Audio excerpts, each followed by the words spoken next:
এরপরে উপপ্রধানরে জানাইলাম, প্রধানরে জানাইলাম, সেও তো কোনো এটা সমস্যার সমাধান করে না।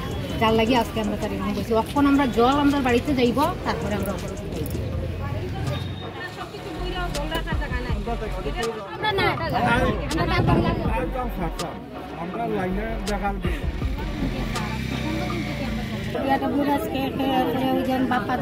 যদি শুনানি হয়, পাইপলাইন ভাঙলেও নষ্ট হইলেও ঠিক করে না, কিছু মানে কোনো কিছুর হেলদুল নাই।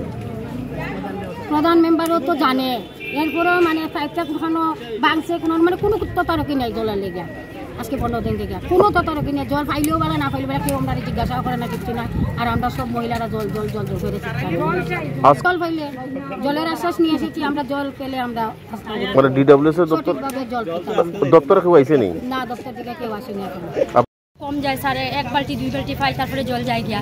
তার মধ্যে আমরা এখানে 3-4 ফ্যামিলি আছি আপনার দক্ষিণ কদমতলাতে, আপনার নানকিন বাড়িতে।